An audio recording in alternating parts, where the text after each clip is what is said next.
Il faut que les Africains cessent de penser micronation parce que le micronationalisme nous a emmenés vers la ruine. Le résultat est là, le bilan est négatif. Il faut passer à autre chose. Il faut que les Africains aient la possibilité de se déplacer en Afrique sans passer par la case consulat. Si les Africains ne peuvent pas circuler librement en Afrique, où voulez-vous qu'ils le fassent? Sinon, comment est né le phénomène de la SAP? Le phénomène de la SAP, c'est un MC, master de cérémonie, qui s'appelait Mamadou, personnel, mais un bossu, un Sénégalais, qui organisait, c'est lui qui a initié ça. Ça, ce sont des choses dont on était témoin. Le Rex se trouve à quelques pas d'ici, de ces studios. Le Rex est juste là. C'est là où ce phénomène est né. C'est un Sénégalais qui a mis en place ça, parce que les Congolais n'avaient pas de discothèque. Donc c'est comme ça que les Joel Ballard ont commencé à être à l'affiche, etc. Une fois encore, les Congolais n'en ont pas profité. Ils ont fait la publicité des marques pour lesquelles ils n'ont pas gagné d'argent. Et malheureusement, aucun même couturier congolais n'est sorti de là profiter pour lancer sa propre marque. Vrai. Donc c'est pour cela que je n'aime pas trop parler de ce truc de sapologie qui est beaucoup plus de l'aliénation culturelle qu'autre chose. Si l'africanisme est un idéal qui a été réfléchi, c'est 2 jours dans l'histoire de l'Afrique. Et ces 2 jours, ces 2 dates, il faut les retenir. 23 au 25 juillet 1900, il y a 125 ans, des gens qui ne connaissaient pas l'Afrique se sont rassemblés à Londres, au City Hall de Westminster, pour méditer sur l'avenir du peuple noir. Pour être noir, il faut être africain, ce sont les racines. Donc, ils ont pensé, ce sont des afro-descendants. Et c'est un avocat, natif de l'île de Trinidad and Tobago, qui s'appelait Henry Sylvester Williams.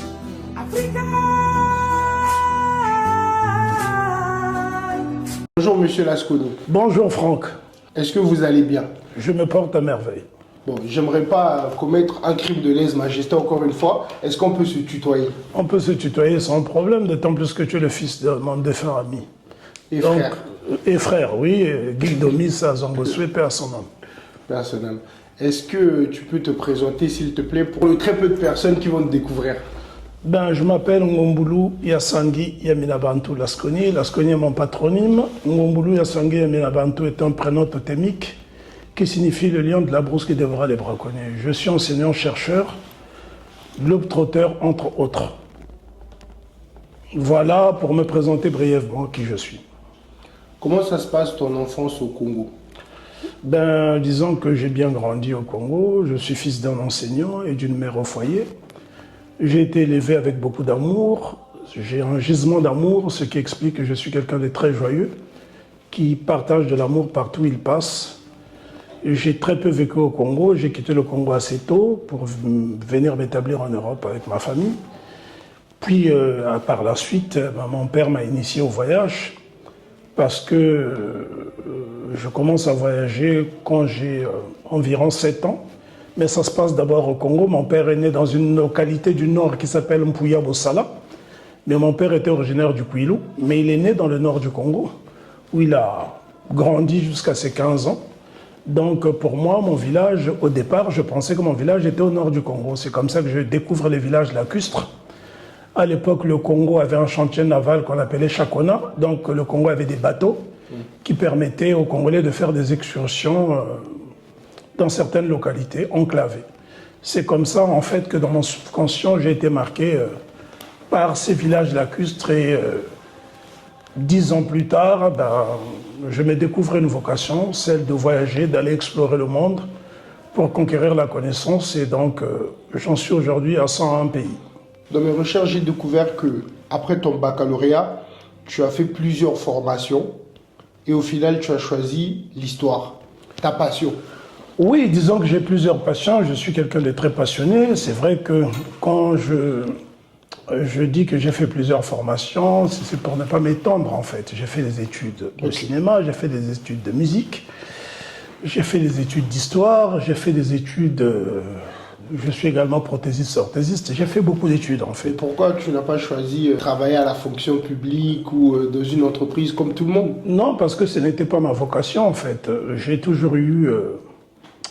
cette envie de faire les choses par moi-même, parce que quand on est fonctionnaire, on rentre dans un certain cadre, il y a des restrictions et le travail de bureau, c'est pas trop le mien. Je préfère être à l'extérieur plutôt qu'à l'intérieur. Donc ma personnalité, mon mode de vie ne convenait pas à ce genre de fonction. Ceci étant, j'ai commencé comme enseignant, j'enseigne encore jusqu'à aujourd'hui. Mais comme je tenais à faire de la recherche parce que j'aime la découverte, j'aime fouiller, et ben, du coup, j'ai abandonné l'enseignement ponctuel pour le faire épisodiquement. Donc j'ai eu l'occasion d'enseigner au Brésil, j'ai eu l'occasion d'enseigner dans la Caraïbe, Saint Kitts et Nevis et bien d'autres îles de la Caraïbe, mais j'ai aussi enseigné en Europe, en Afrique particulièrement. Donc j'ai initié pas mal de programmes pédagogiques, ce qui fait que je suis souvent sollicité par des structures pédagogiques, mais aussi j'ai fait la Slave Root Project dans le cadre de l'UNESCO, qui est toujours un programme éducatif. Hein. Donc voilà un peu ce que je fais. Je suis je suis un faux sédentaire en fait, je suis un nomade professionnel. Mais j'ai vu que tu avais fait 101 pays, plus de 419 villages et 38 îles de la Caraïbe sur 52. Ouais. J'ai vu aussi que tu as enseigné dans plusieurs pays, mais pourquoi tu n'as jamais enseigné au Congo, en République du Congo ou encore Congo-Brazzaville? Alors, je n'ai pas un problème avec le Congo-Brazzaville, enfin le Congo tout court, parce que le Congo-Brazzaville n'existe pas, c'est la République du Congo. Non, mais quand on dit ça, c'est pour... Oui, non, j'ai toujours... Je veux dire...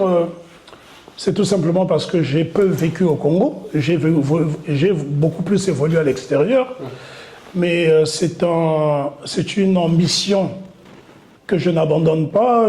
J'ambitionne toujours d'enseigner un peu au Congo un jour.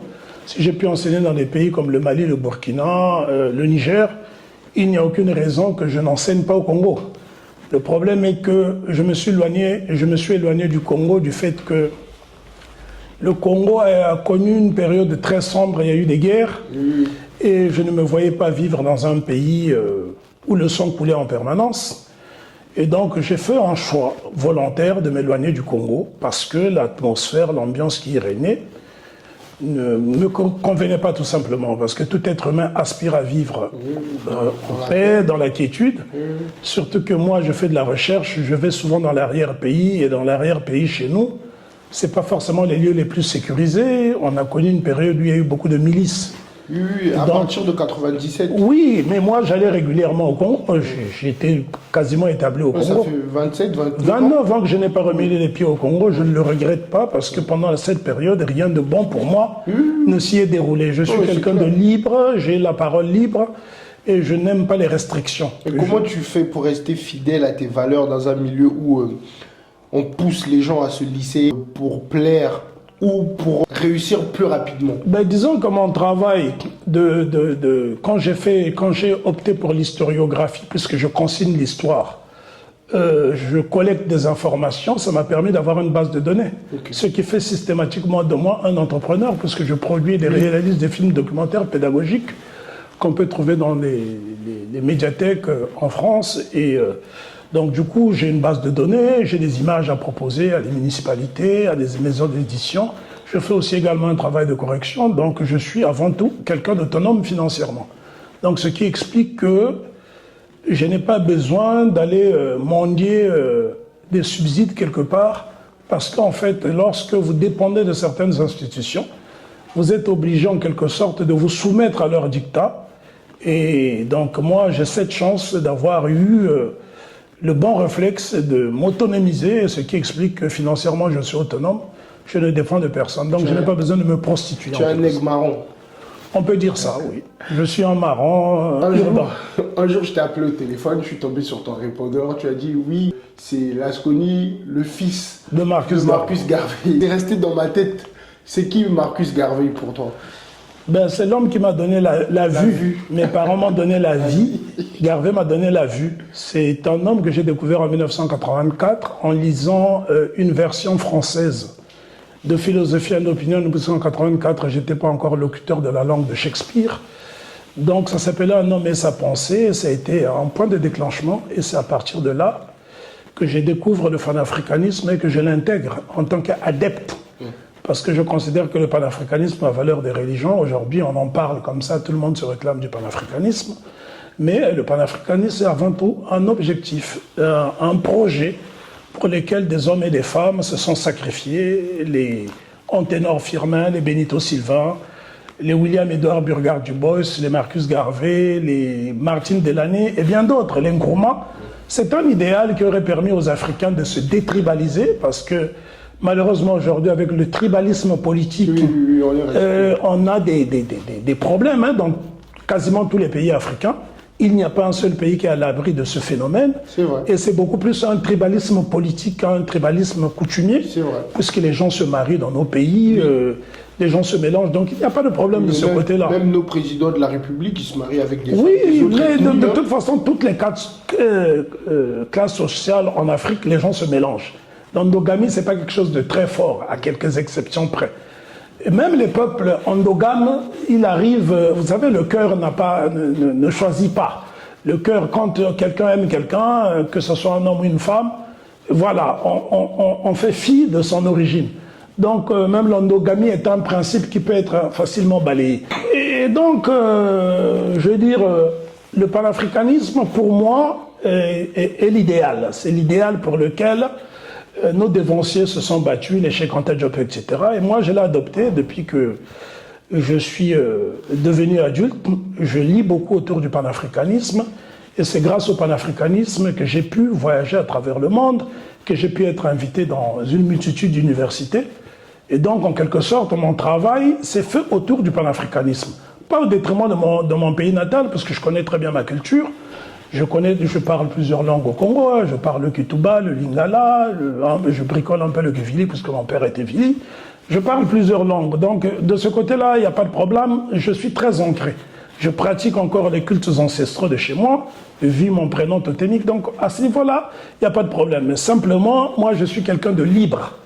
Et je n'aime pas faire les courbettes. C'est la raison pour laquelle je me suis éloigné au Congo, parce que pour vivre, je me suis éloigné du Congo pour vivre au Congo, pour occuper une certaine position sociable, il faut rentrer dans certaines confréries, je ne vais pas m'étendre dessus, et moi je n'ai pas envie d'être soumis à une quelconque autorité. Mais j'ai vu dans une vidéo, tu disais que la plupart des gens étaient ingrats, qui reconnaissaient les écrivains seulement dès qu'ils n'étaient plus en vie. Tu as parlé de Cheikh Anta Diop dans cette vidéo, tu avais même parlé d'Aimé Césaire, qui m'a plus dans le discours. Discours sur le colonialisme. Sur le colonialisme. En gros, Césaire dit ceci. Ouais. L'Europe ne pardonne pas à Hitler, non pas ses crimes, mais le fait d'avoir appliqué des procédés colonialistes que subissaient les coulis d'Inde, les nègres d'Afrique et les Arabes. Voilà en gros ce que Césaire dit dans le discours sur le colonialisme, et ça, on ne lui a pas pardonné, c'est la raison pour laquelle il a été déprogrammé du programme scolaire. Est-ce que tu penses que toi, tu es reconnu aussi à ta juste valeur? Alors moi, mon problème, ce n'est même pas de chercher à être reconnu. Qui suis-je? Je veux dire, je n'ai pas le parcours d'un Césaire ou d'un Cheikh Anta Diop. Je pense que chacun doit savoir sa place. Je fais mon bonhomme de chemin. Ça fait 40 ans que je voyage, donc ça fait 40 ans que je suis impliqué dans le militantisme, dans ce que je fais.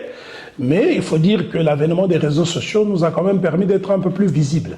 Et les réseaux sociaux n'ont pas été vulgarisés il y a 40 ans.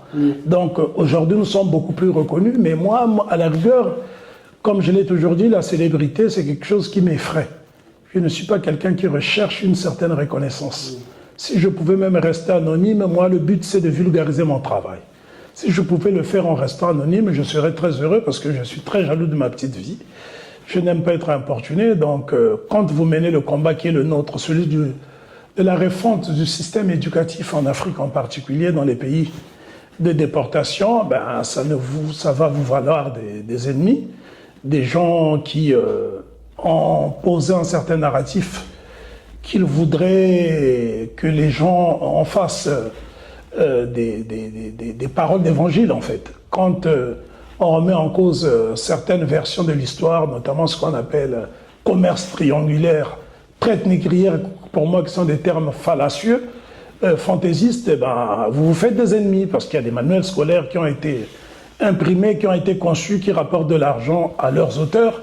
Et donc, nous sommes là pour remettre en question tout cela. Donc, il y a une sorte de rupture épistémologique, et cela pose également problème à certains décideurs, parce que l'aliénation est l'une des armes qui a été les mieux utilisées en Afrique Et nous encore là-dedans, je vous donnerai l'exemple tout simple. Dans le cas du Congo, que ce soit au nord, au sud, à l'est, à l'ouest, même au centre, nous avons des sociétés secrètes. Des véritables sociétés secrètes qui ont permis aux gens de résister pendant les périodes les plus sombres de l'esclavage, les périodes les plus sombres de la colonisation. Il y a eu des sociétés secrètes, des gens qui se sont battus. On a eu au Congo, par exemple, le Lemba. Le Lemba n'existe plus au Congo. C'est pour cela que lorsque les Congos parlent, excusez-moi de faire référence au Congo, parce que c'est l'espace géographique dont je suis originaire, on dit que Miekou Lembo Kamite Oko, ce qui veut dire ce qui se fait au Lemba ne se dit pas. Mais cette société secrète n'existe pas. Elle a survécu par contre sur une terre de déportation qui est Cuba. Si vous allez dans des villes comme Matanzas, Cardena, La Havane, vous trouverez une confrérie qu'on appelle les Abaquois, considérée comme l'une des plus puissantes d'Amérique, et les masculines, exclusivement masculines, ce qui fait de la Caraïbe des lieux de survivance des cultes et des sociétés secrètes africaines qui ont disparu sur le continent. Parce que le problème qui se pose, c'est que nous avons des gardiens de notre mémoire, ce qu'on appelle les Nkengi. Ce sont des gens qui ne sont pas souvent consultés, ils pourraient nous éclairer sur ce patrimoine. Donc nous avons une élite intellectuelle contrefaite, et la contrefaçon n'est jamais quelque chose de bon. Moi, je préfère un mauvais original à une belle copie. Et raison pour laquelle je milite justement contre ce système éducatif qui nous a été imposé. Je ne dis pas qu'il faut être fermé d'esprit. Ce n'est pas là. Moi, je suis l'auteur de plusieurs langues, je voyage beaucoup. Donc, je rencontre des populations, diverses populations. Donc, là n'est pas le problème. Mais l'ouverture d'esprit n'est pas synonyme de porosité morale. Et malheureusement, quand on voit l'élite intellectuelle africaine, elle a toujours besoin de se justifier. Elle a toujours besoin d'adopter une certaine posture pour être acceptée. Il est anormal que des hommes comme Lucia Lala, Malunga Néon, des grands poètes de l'arrière-pays, n'aient pas été célébrés à leur juste valeur. Prenons le cas par exemple d'Henri Panga, je ne sais pas si vous en avez entendu parler. C'était un journaliste qui a fait des événements, qui a animé la radio-télévision congolaise à l'époque du monopartisme. On a eu les Georges Mbana, je veux dire, il n'y a pas eu un travail sociologique qui a été fait autour de leurs œuvres. Ce sont des gens qui ont été plus ou moins oubliés, et c'est ça qui est dommage. Donc le Congo dont nous sommes originaires est une pépinière. C'est un pays où il y a une grande école de littérature qu'on appelle la Congolie. Les Jean Malonga, Sylvain Bemba, Sonny Laboutansi, Henri Lopez, ce sont des gens, je veux dire, au niveau de la... Théophile Obenga? Non, Obenga n'est pas un littéraire, Obenga est un scientifique. Ce n'est pas un littéraire. Non, moi je pensais que tu citais... Non, je ne parle pas des érudits, non. Obenga, je le cite dans autre chose. Okay. Je suis en train de citer là l'école de la littérature et la Congolie, ceux qui ont fait des romans, etc. À ma connaissance, le professeur Obenga n'a pas fait de romans. Lui, il a écrit plutôt des livres scientifiques. C'est un linguiste, un égyptologue. Ça, c'est un autre domaine. Si je dois citer Obenga, ça sera dans un autre domaine, mais pas dans le domaine de la littérature. J'aimerais bien avoir ton avis sur ce cas-là. Moi, quand j'étais en Afrique, nos profs étaient un peu comme nos deuxièmes parents. Ils étaient impliqués dans notre éducation. À chaque erreur, ils pouvaient nous mettre des coups de fouet ou nous punir. Mais quand je suis arrivé en Europe, les élèves parlaient aux professeurs comme si c'était leur ami. Oui, mais en fait, le fouet n'est pas un aspect positif de l'éducation. Le fouet est un héritage colonial. C'est pas parce que nos grands-parents ont été fouettés à l'époque coloniale, puisqu'ils allaient à l'école missionnaire.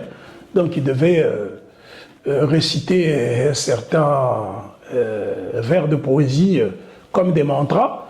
Donc on les obligeait, on les fouettait. Mais moi-même, ayant connu un peu, ayant passé quelques années à l'école primaire au Congo en particulier, j'ai expérimenté le fouet. Donc c'est quelque chose que j'ai subi et ça ne me laisse pas de bons souvenirs. Ça laisse beaucoup plus de traumatisme qu'autre chose.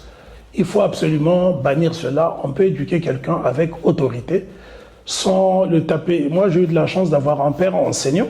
Mon père n'a fait qu'enseigner toute sa vie. Et il n'avait pas besoin en fait de me frapper pour s'imposer. Son regard suffisait pour me dissuader de faire quelque chose qui était anormal. Donc je pense qu'on ne doit pas encourager le fouet. La dureté, la fermeté n'est pas synonyme de brutalité. On peut être ferme et faire passer ses idées sans pour autant utiliser de la violence. Et là-dessus, je suis contre et j'espère que le fouet a complètement disparu de l'enseignement, hein, parce qu'à la base, quand on enseigne, un enseignant doit être un éducateur, et on n'éduque pas avec la violence. On peut parfois muscler son discours, avoir certains gestes pour intimider l'enfant, mais quand on a des adultes, des gens qui ont dépassé 18 ans, 20 ans, je ne pense pas que ce soit nécessaire de les soumettre avec les fouets. Parce que le fouet est beaucoup plus un instrument de soumission qu'un instrument d'éducation. Donc, ce que tu as pu constater en Europe, c'est autre chose, parce qu'en Europe, il y a des règles. Si tu violentes un enfant, ben, ses parents risquent de te porter plainte. Et je ne pense pas que le fait qu'il y ait cette facilité, cette légèreté chez certains élèves, étudiants de parler avec leurs enseignants, ce n'est pas l'absence de fouet qui justifie cela. C'est un problème d'éducation. Quand on a des bases chez soi, quand on a une certaine politesse, qu'on s'adresse à ses parents avec une certaine révérence, eh bien, on fait la même chose quand on est à l'école. J'aimerais vraiment qu'on rentre maintenant dans le vif de notre sujet. Pourquoi je voulais vraiment avoir cette discussion? Je voulais vraiment qu'on parle de la diaspora congolaise. Parce que j'ai pu voir plusieurs de tes interventions où tu parlais d'Haïti, tu parlais des Caraïbes, mais il manquait un truc. Je voulais vraiment qu'on parle du Congo, aussi de sa diaspora.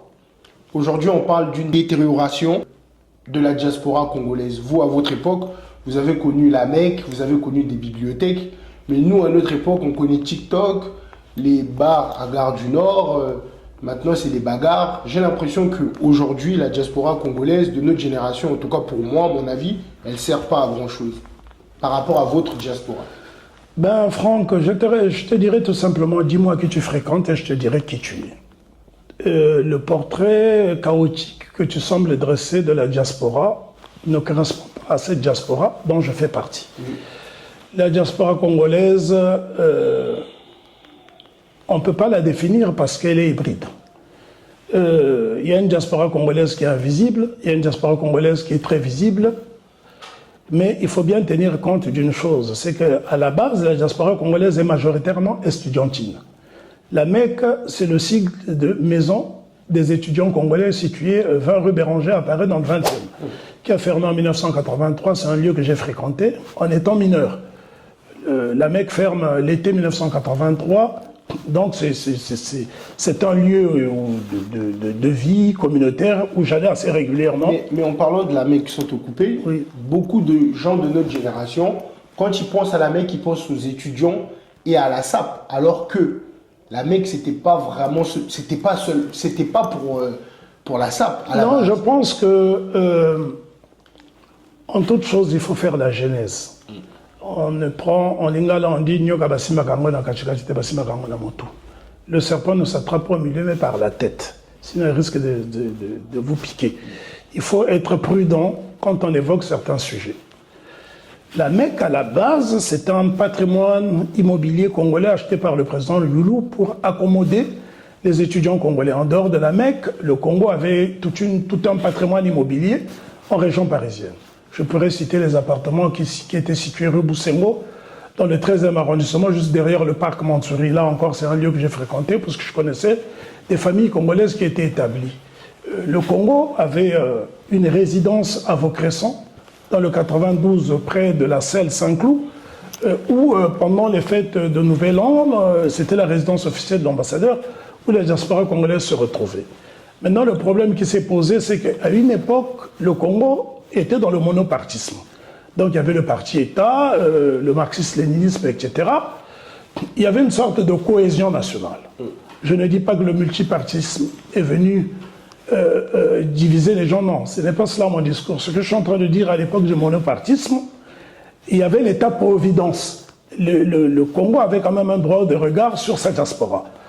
Pour la bonne et simple raison, les Congolais étaient boursiers, donc ne fût-ce que même pour se mettre en règle avec l'administration du pays d'accueil, c'était l'OGES qui gérait les dossiers, qui fournissait les papiers nécessaires pour que les Congolais soient en règle.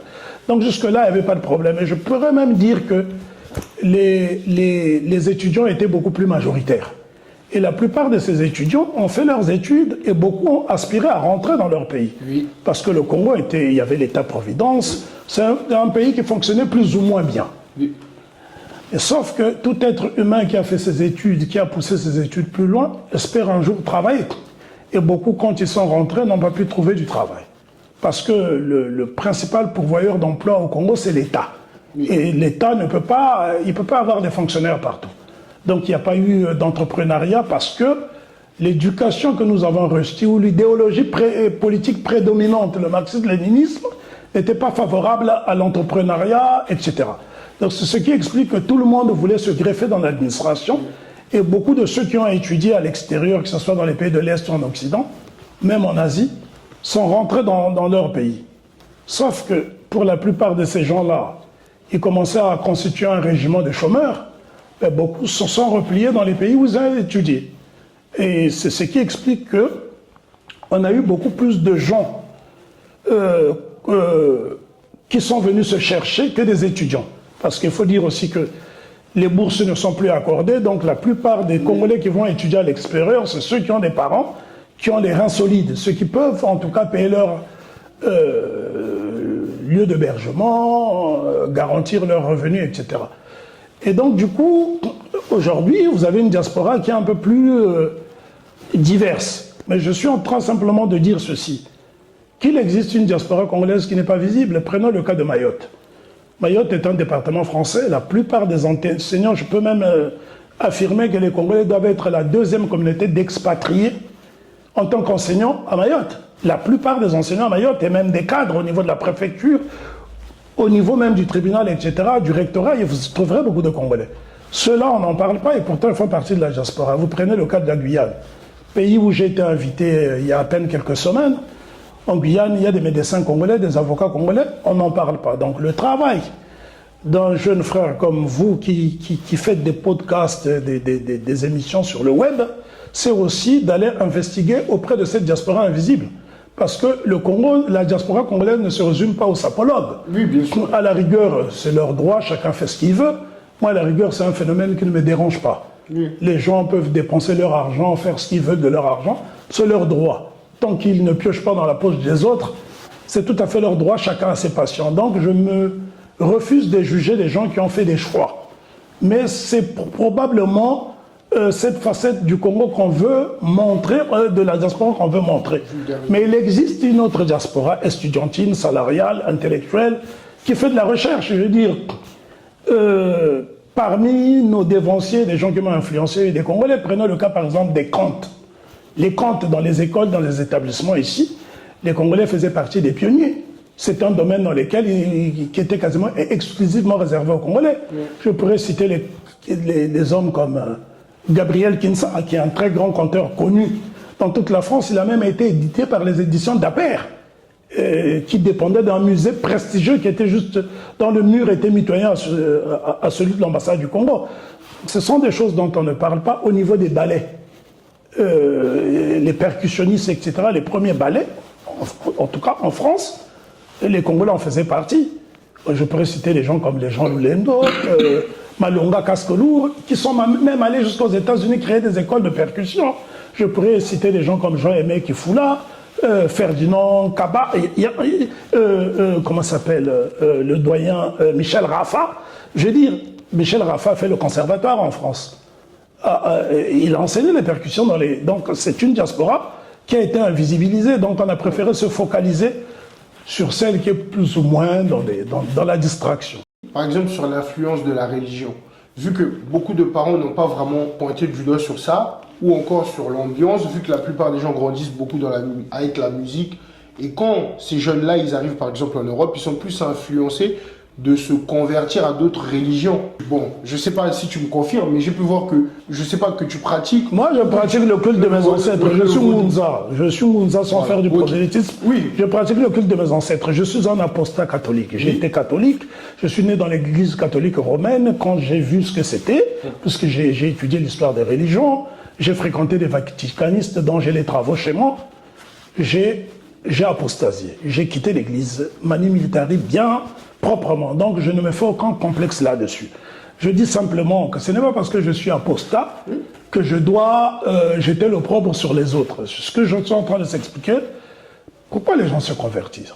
Pourquoi dans nos pays il y a une effervescence? J'aimerais avoir ton avis. Mais oui, mais c'est lié à la pauvreté. Et quand il y avait l'état de providence, il n'y avait pas ces phénomènes. Les églises de réveil, que moi j'appelle les églises de sommeil, ce sont des phénomènes très récents. C'est la misère qui a plongé les gens dedans. Mon problème à moi, c'est la floraison des églises de sommeil, des pasteurs qui vont jusqu'à demander à des femmes de sacrifier leurs enfants sous prétexte que c'est sorcier. Ce sont des choses que j'ai vues sur Vox. Même leur mère, hein, oui, mais j'ai vu ces phénomènes justement. Donc ça, ce sont des phénomènes graves. On doit s'insurger contre ça. Aujourd'hui, on est en train de faire la chasse des bébés noirs. Il faudra aussi peut-être commencer par nettoyer tous ces nids de faux prédicateurs qui poussent les gens à aller jusqu'à tuer leur propre progéniture. Donc ça, ce sont des problèmes qui peuvent être réglés. Au Congo, il y a des sociologues, ils servent à quoi? Le travail d'un sociologue, justement, c'est d'étudier la société pour essayer de trouver des solutions. Parce que tous les problèmes ont des solutions sauf la mort. Donc nous avons des gens qui ont été étudiés ces sciences et qui peuvent remédier à ces problèmes. Mais la vérité est que tant qu'il y a des dysfonctionnements au niveau de l'État, ne vous attendez pas à ce que les choses se passent bien. Les pays les plus éduqués, c'est là où il y a le moins de problèmes. Donc il faut investir dans l'éducation. Le Congo, dans lequel je suis né, jusqu'à même à une période très récente, celle de la guerre du 5 juin 1997, ben, au Congo, on a effleuré la perfection au niveau du taux de scolarisation. On dépassait les 90% et ça a été constant. Parce que notre modèle, c'était Cuba. Bon, l'État-providence étant mort au Congo, la guerre est arrivée, on a distribué des armes, ben, c'est installer une culture de violence qui était comme une soufrière, c'est-à-dire que ça somnolait, puisque l'histoire du Congo est une histoire violente. Depuis l'indépendance, il y a eu des coups d'État, des révolutions de palais. 1963, les Trois Glorieuses, nous avons connu 3 jours qui ont laissé des traces dans l'histoire du Congo. Le renversement du régime du président Fulbert Yulu, ça ne s'est pas fait dans la tranquillité. L'assassinat du président Marien Ngouabi, du président Massamba Deba, du cardinal Emile Beyenda. Donc nous avons une culture de violence, mais c'était une violence politique. Dès lors qu'il y a eu des milices au Congo qu'on a distribué des armes, ben, la violence est devenue populaire. Et ça, c'est à partir de 97. Absolument. Non, même 93, ça avait déjà commencé, puisqu'il y a eu des contestations au niveau des législatifs, etc. Donc, mais 97, ça a amplifié le phénomène. Donc, les bébés noirs... Ben, c'est le résultat d'une... Ça a commencé à partir de ces années. Et là, c'est officiellement. Bon, je ne peux pas l'affirmer, parce que moi, depuis la période des guerres, je n'ai plus remis les pieds au Congo. Moi, j'assume. Ben, donc, tu peux donc le dire. Moi, en tout cas, je n'ai pas connu les bébés noirs au Congo. J'en entends parler à distance. Ça fait 29 ans que je n'ai pas mis les pieds au Congo. Mais qu'est-ce que tu en penses de ce sujet-là? Ben, c'est un sujet grave. Moi, j'ai fait une vidéo dessus où je disais que il fallait arrêter les gens, mais je n'appréciais pas le fait qu'on casse les maisons des parents ou des bailleurs juste parce qu'ils ont pu héberger des bandits. Bon, tu poses un problème très sérieux, mais on ne peut pas traiter ce problème avec une certaine légèreté. C'est un problème grave, il y a des fusions de sang. Il faut savoir qui est coupable, qui n'est pas. Moi, je n'ai aucune compassion pour des gens qui ont tué. Oui, Quand un être humain va ôter la vie de quelqu'un, va violer une femme, c'est un crime, il doit être puni. Mais pour cela, il faut des tribunaux. Parce que... mais la justice au Congo... Non, mais ça, si la justice au Congo ne fonctionne pas, c'est que le problème vient du sommet. Oui. Et à ce moment-là, il faut demander des comptes à ceux qui dirigent le Congo. Oui. Et il ne faut pas se voiler la face. Je veux dire, moi, j'ai rien à perdre. Je n'ambitionne pas de retourner au Congo aussi longtemps qu'il y aura ces régimes dictatoriaux, parce que je n'attends rien de ces régimes. Ce sont des régimes qui ont pillé le pays, qui ont détruit le pays. Donc le Congo ne me fait pas rêver. C'est avec regret que je le dis, je me suis épanoui professionnellement ailleurs. Même dans des pays moins nantis, comme le Burkina, que je me suis épanoui. Donc à la rigueur, pour moi, ne pas aller au Congo, ce n'est même pas un problème. Parce que j'ai passé l'essentiel de mon temps à l'extérieur avec regret. Dieu merci, aujourd'hui j'ai la possibilité de travailler dans l'autre Congo, la RDC, où j'ai eu l'opportunité de conférer, d'intervenir dans des établissements, de faire des expositions. J'ai été invité à plusieurs reprises. La dernière fois, c'était le symposium sur la reconstitution des biens culturels et la Renaissance africaine, qui a réuni pas mal d'universitaires. Donc voilà, j'ai eu cette possibilité de pouvoir distiller le peu que je sais en Afrique centrale. Le Cameroun aussi m'a donné cette opportunité lors d'un symposium qu'on a appelé Ubuntu Boasi 1250 qui s'est tenu à Douala au Cameroun. Aujourd'hui, nous avons des phénomènes très inquiétants comme celui des bébés noirs. Mais c'est tout simplement parce qu'il y a une culture de violence qui s'est développée qu'on a encouragé. Ce sont les politiques. Où est-ce que ces gens-là trouvent les armes? Même si pour certains, ils utilisent des armes rudimentaires, mais dans les bébés noirs, j'ai cru comprendre, il y avait aussi des forces de l'ordre. Oui, il y a des policiers qui travaillent avec eux, ils peuvent venir en prison et ils les relâchent au bout de 2-3 jours. Donc c'est répétitif. Donc ça, il faudra inviter un homme politique pour faire un podcast autour de ça. Moi, j'ai demandé ton avis. Non, moi, je donne mon avis. Moi, je n'ai peur de personne. Moi, j'ai parlé. Hein. J'enlève mes lunettes, je n'ai peur de personne. Je dis que les responsables, c'est le régime du PCT, qui est au Congo depuis 40 ans, qui pille le Congo, qui ne fait rien. Bon, là, on a parlé d'un cas qui est extrêmement dangereux au Congo-Brazzaville. Et en RDC aujourd'hui, qu'est-ce que tu en penses de cette occupation où le Congo est vraiment agressé? J'en ai beaucoup parlé. Vu que nous sommes du Royaume Congo. Oui, non, mais... J'aime toujours associer les deux pays. Je suis un panafricaniste. Voilà. Donc, en dehors d'être même congolais, ce qui touche la RDC nous touche directement. L'Angola, etc., le Gabon, c'est le même espace civilisationnel. Mon problème est le suivant. Le cas de la RDC mérite pas un débat, mais une grande réflexion. Parce que la crise, la tragédie congolaise ne remonte pas seulement à 97, c'est-à-dire à l'opération turquoise qui a emmené le flux des anciens génocidaires vers le Kivu. Le mal remonte à la colonisation belge. C'est ce qu'on appelle les traumatismes post-coloniaux, transgénérationnels. Parce que vous êtes dans un pays où les Belges ont coupé les mains, les ont exposés en vitrine. Léopold II de Belgique, qui était propriétaire du Congo, qui a créé l'État indépendant du Congo, on a fait un ranch personnel, il y avait des safaris humains, où des hommes pouvaient venir tuer des citoyens congolais. Donc c'est une histoire coloniale qui s'est inscrite avec le sang et malheureusement avec le génocide au Rwanda en 1994, ça a empiré la situation. Il faut qu'il y ait des hommes et des femmes capables de réfléchir autour de ça et de faire des propositions. Malheureusement, vous êtes dans un imbroglio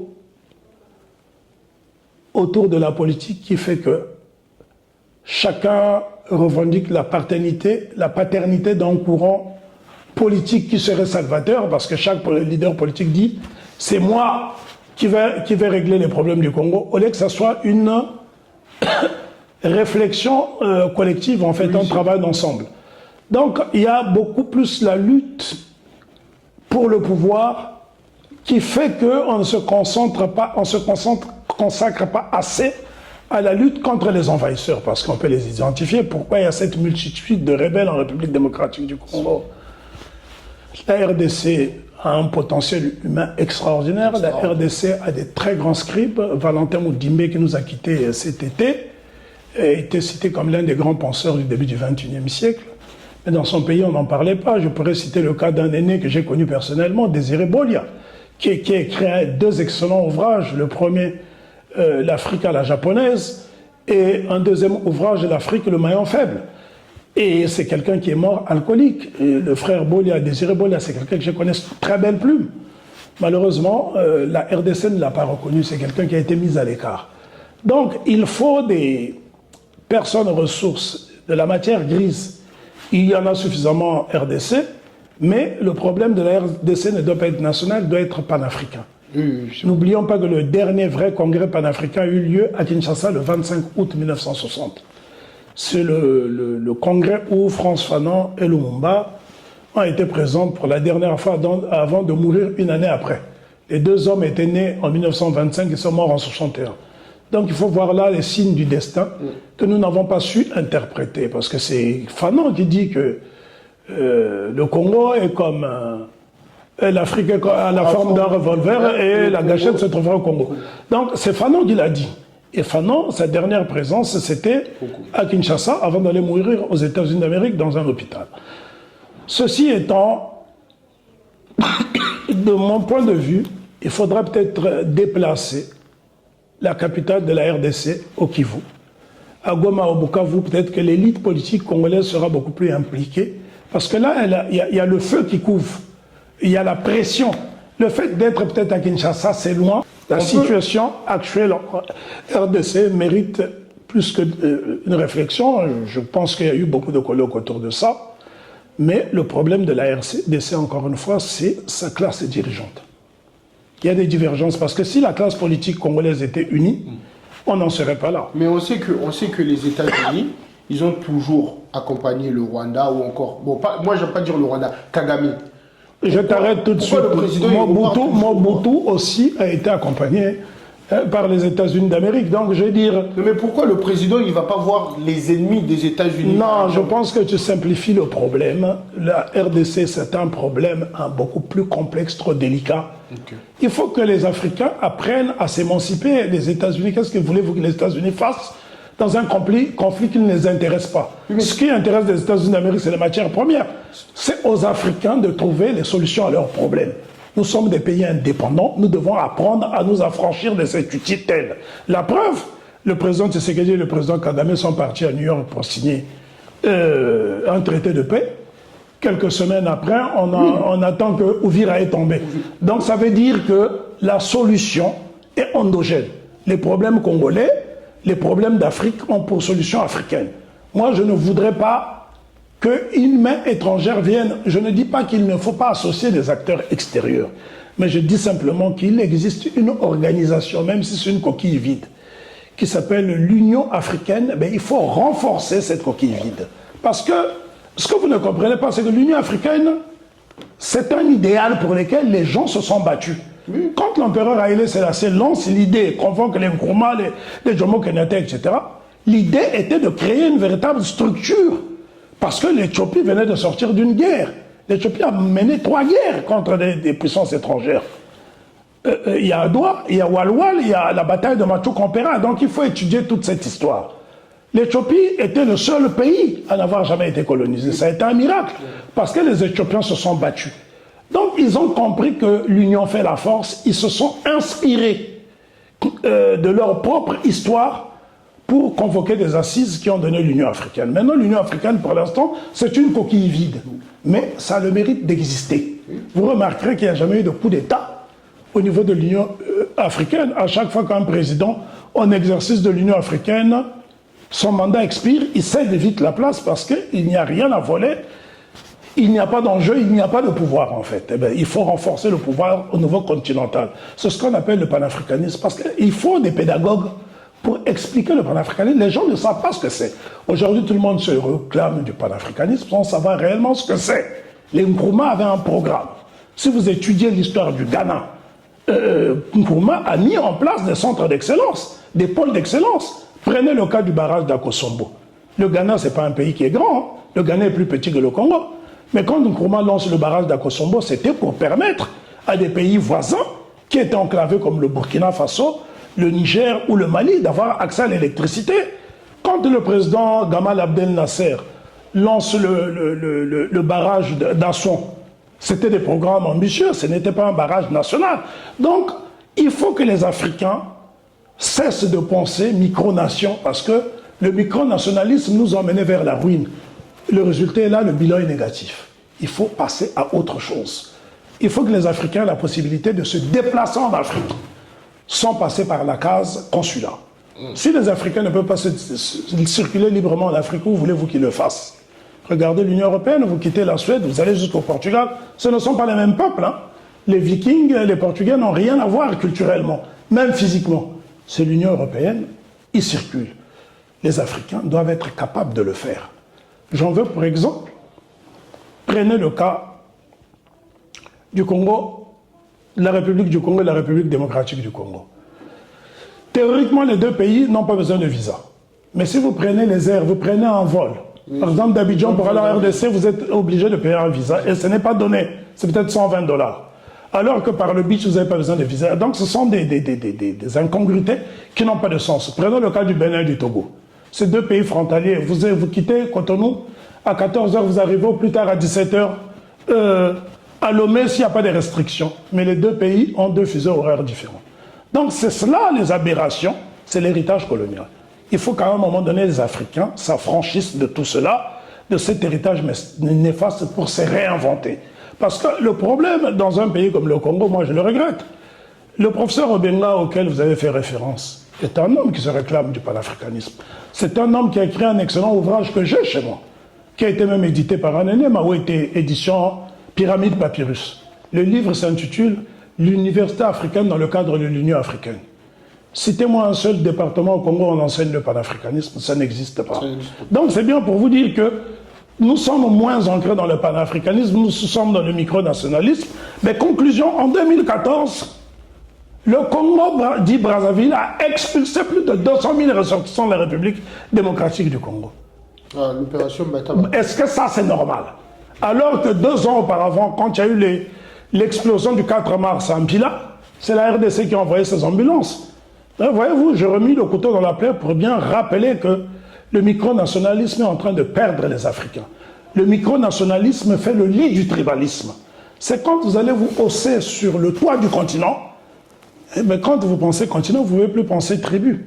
C'est cela le panafricanisme. Vous croyez que les Nkrumah n'avaient pas de groupe ethnique? Les Lumumba n'appartenaient pas à des groupes ethniques? Ils se sont hissés à un certain niveau. Parce que le panafricanisme a été pensé par des Africains déportés, ceux de la diaspora historique. Des Afro-descendants, des Afro-américains, des Afro-caribéens.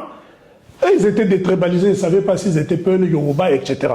Donc, conclusion, ils ont voulu créer quelque chose de globalisant. Le panafricanisme, c'est une idéologie dont l'objectif est d'unir les Africains. Parce que j'ai appris un très beau proverbe au Burkina, chez le peuple Samo qui dit « Unis les tisons s'allument, séparés ils s'éteignent ».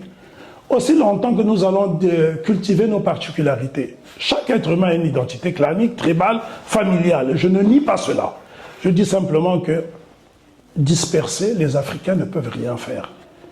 Vous prenez le cas aujourd'hui des pays africains, on n'a pas honte de se faire convoquer partout. Sommet Afrique-Turquie, sommet Japon-Turquie, bientôt le Qatar. Oui, il le faut. Un pays microscopique va convoquer tout un continent. Donc à un moment donné, il faut qu'on en arrive à créer des pôles d'excellence. Il faut que le Congolais ait la possibilité d'aller étudier en Zambie sans difficulté.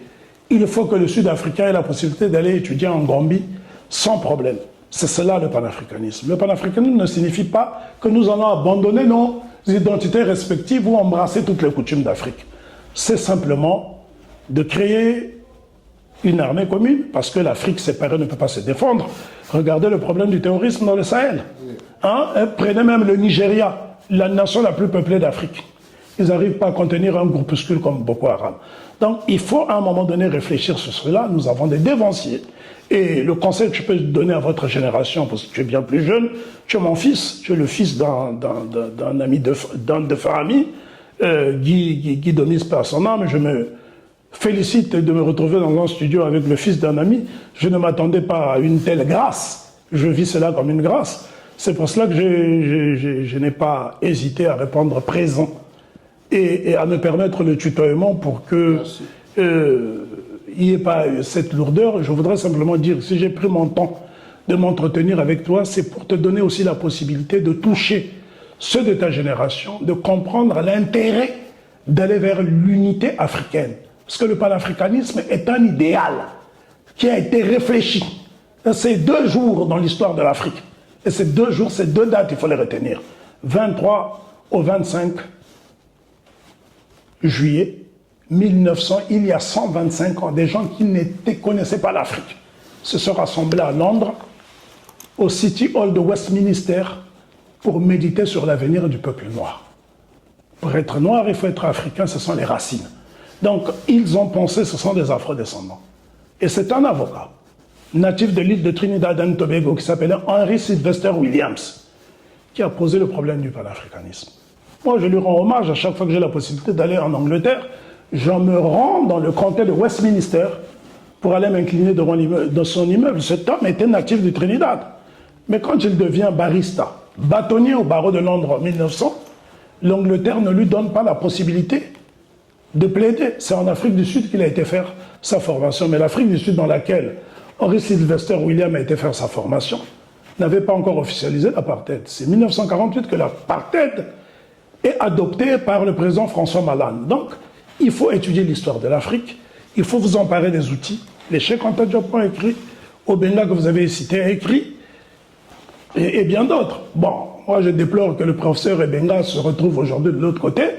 Je le regrette, parce que c'est quelqu'un qui a mené un combat, il faut le lui reconnaître, à une époque où les africanistes crachaient sur l'Afrique. Obenga leur a répondu méthodiquement. Ça, on apprécie. Je n'ai pas compris comment, jour au lendemain, se retrouve dans un régime qui expulse des Congolais. Et voilà, c'est cette opération des Koulouna. Si c'était accompagné par la justice, je leur ai applaudi, mais quand on commence à brûler les maisons des gens, supposons qu'il y a des bébés noirs qui louent quelque part, mais le propriétaire de la maison n'a rien à voir avec le bandit. Ou même les parents, hein, l'infraction, c'est donc voilà, cette histoire-là, l'idée d'arrêter des bandits, on l'approuve tous. Moi, je suis le premier à applaudir, mais quand ça devient extrajudiciaire, il faut s'en inquiéter. Un état de droit, la justice doit faire son travail. Si on n'a pas suffisamment de juristes pour régler le problème, ben, il faut faire recours à une juridiction extra-africaine. Il existe une cour de justice en Tanzanie, à Arusha. Pourquoi ne pas faire recours à cela? Il faut qu'on se réinvente. Voilà. Donc, quand vous faites des podcasts, prenez le temps de vous informer sur la situation de l'Afrique. Le but, ce n'est pas de faire des vues, d'avoir des followers, mais d'éduquer. Et vous avez cette chance aujourd'hui d'avoir ces appareils magnifiques. Moi, je veux dire, à mon époque, s'acheter un appareil photo, c'était un rêve. Parce qu'on n'en avait pas les moyens. Aujourd'hui, la technologie s'est vulgarisée. Les gens peuvent se doter des appareils sophistiqués. On se retrouve aujourd'hui dans un beau cadre, donc je suis très bien content. C'est pour cela que j'ai fait l'effort de soigner ma présentation. Donc c'est bien pour dire l'honneur que j'ai pu vous faire. Je ne suis pas venu en pyjama ni en jogging. C'est parce que quand il s'agit de parler des problèmes de l'Afrique et du Congo, j'y mets mon cœur. Mais sachez que je ne me suis pas éloigné du Congo par caprice. Le Congo, c'est probablement l'un des plus beaux pays que je n'ai jamais eu à visiter ailleurs, parce que j'ai beaucoup voyagé, et c'est un pays qui est doté de l'eau. Nous sommes dans la plus grande réserve hydraulique au monde, le bassin du Congo. Nous avons le fleuve le plus puissant débit au monde, nous avons le deuxième poumon forestier. Quand on a tout cela, ben, on ne peut que se réjouir. Moi, j'ai eu ce privilège d'avoir fait des excursions dans le désert du Sahara, qui est le plus grand désert du monde. C'est presque la superficie des États-Unis d'Amérique. Hein. Et je peux vous assurer que pour boire de l'eau, il a fallu faire vomir un chameau. Et quand vous buvez de l'eau de chameau, c'est là où vous vous rappelez que le fleuve Congo est un don de la Providence, pour ne pas dire un don divin. Donc voilà, je ne me suis pas éloigné du Congo par caprice, je suis un homme libre, je n'aime pas faire des courbettes. Voilà. Conviction. Voilà, des convictions, mais loin d'un pays, parce que je sais que si je vais au Congo, avec ma posture, ben, je risque de perdre la vie. Je ne dis pas qu'au Congo, il n'y a pas de résistants, il y en a certainement, mais moi, je me connais. Et comme je tiens à la vie, je préfère vivre à l'extérieur. Et le problème aussi au Congo aujourd'hui, il n'y a pas vraiment d'opposition sérieuse. Voilà, les gens retournent leur veste plus vite dès qu'ils voient un billet d'argent. Là, c'est le problème de la corruption, il est global. Ce n'est pas spécifique au Congo. Dans la plupart des oppositions, malheureusement en Afrique, on arrive à acheter les gens, c'est l'argent. Et les gens qui ont des convictions, ils sont très peu. C'est pour cela qu'il existe dans le monde des exilés. Voilà. J'espère que les gens qui vont suivre cette vidéo, comme moi, ils vont apprendre beaucoup de choses. Moi, en tout cas, j'ai beaucoup appris. J'ai même pas eu le temps de beaucoup parler. Non, mais disons que j'étais en apprentissage. Mon plus grand regret, c'est qu'on n'ait pas eu le temps d'évoquer des aspects plus techniques, parce que tu as parlé de la diaspora congolaise. J'ai dit, fais attention. C'est pas parce que tu fréquentes des gens qui ont un certain comportement. Non, je fréquente pas, j'observe. Oui, mais tu observes que la gare du Nord, tous les Congolais, moi je veux dire, les Ngandais de la gare du Nord, j'ai jamais mis les pieds dedans. Je sais même pas à quoi ça ressemble. Mais il y a des gens, à votre époque, quand vous veniez en France, vous alliez à la Tour Eiffel, le Triomphe. Non, même à la Mecque. Aujourd'hui, il y a des gens qui ne le font même plus. On va pas idéaliser. Même à mon époque, il y avait des bibles caleuses à la Mecque, il y a des gens qui dealaient, qui fumaient. qui faisaient des choses, mais ce n'était pas très grave. À la rigueur, les gens quand même avaient ce réflexe de s'intégrer. Moi, j'ai connu des gens à la Mecque qui sont arrivés sans parler un seul mot de français, à force de fréquenter certains espaces. Ils ont appris à s'exprimer dans la langue du pays d'adoption. Le temps ne nous le permet pas, peut-être dans un prochain podcast, on pourrait faire le tour de ces lieux, par exemple le magasin Réuni, le café Béranger. Ce sont des lieux emblématiques à la rigueur. Pour vous donner le dessert, pour terminer, parce que j'ai d'autres impératifs, je vous donnerai l'exemple tout simple. Comment est né le phénomène de la SAP? Le phénomène de la SAP, c'est un MC, master de cérémonie, qui s'appelait Mamadou, personne mais un bossu, un Sénégalais, qui organisait, c'est lui qui a initié ça. Ça, ce sont des choses dont on était témoin. Le Rex se trouve à quelques pas d'ici. De ces studios. Le Rex est juste là. C'est là où ce phénomène est né. C'est un Sénégalais qui a mis en place ça, parce que les Congolais n'avaient pas de discothèque. Donc c'est comme ça que les Joel Ballard ont commencé à être à l'affiche, etc. Une fois encore, les Congolais n'en ont pas profité. Ils ont fait la publicité des marques pour lesquelles ils n'ont pas gagné d'argent. Et malheureusement, aucun même couturier congolais n'est sorti de là profiter pour lancer sa propre marque. Vrai. Donc c'est pour cela que je n'aime pas trop parler de ce truc de sapologie qui est beaucoup plus de l'aliénation culturelle qu'autre chose. Si à la rigueur on avait... Il y a eu quand même quelques promoteurs, comme le Bachelor, les Venise, Serge, Connivence, oui, il y a aussi le passager Umberto et Gianni Umberto qui était lancé par deux frères. Serge et Aimé, il faut leur rendre hommage, ils ont essayé de se battre, ils ont employé des gens. Non, ici en France, mais aussi au Congo. Aussi, oui, moi, je connais, en tout cas, ici, vers la place de la République, ils ont fait des choses dans la rue Mêlée.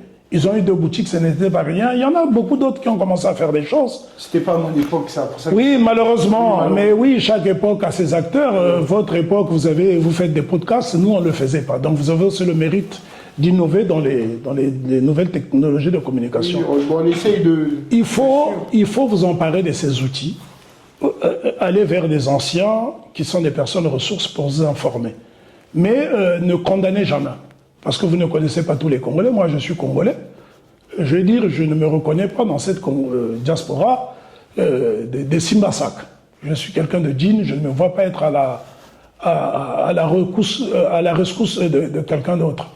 Voilà. Il faut absolument comprendre que dans les diasporas, il y a des brebis galeuses. Elles ne sont pas forcément les plus nombreuses, peut-être les plus visibles. Voilà. Donc c'est très important d'en tenir compte. Écoute Franck, je m'honore de ton initiative. Quand tu m'as contacté, je n'ai pas hésité. Dieu le sait que j'avais des occupations. Donc j'ai été consacré une bonne partie de mon temps. N'hésite pas à me contacter. Il y en a d'autres, hein. Des écrivains, des scribes, mais aussi des restaurateurs dans la gastronomie, des musiciens, des ingénieurs de son, il y en a beaucoup. Nous avons un ballet, pour terminer, je vais terminer cette fois-ci. C'est le mot de la fin, nous avons un ballet qui nous honore, c'est les tambours de Brazza. Ils ont été joués partout. Moi, j'étais enseigné au Brésil il y a 2 ans. Au Brésil, on parle encore des tambours de Brazza à Salvador de Bahia. Ils ont été invités à la maison de Bélé en Martinique. Ils ont fait le mois de l'Afrique en Guadeloupe. Le FESPAM, qui est le plus grand festival de musique en termes de budget en Afrique, festival panafricain de musique, ne les a jamais invités. Nul n'est prophète chez soi. Et donc, c'est bien pour dire que, voilà, il y a des gens qui vont moisir dans la diaspora, des talents qui vont moisir dans la diaspora, alors qu'ils auraient pu profiter au pays. Tant pis. Merci. Merci beaucoup. Voilà.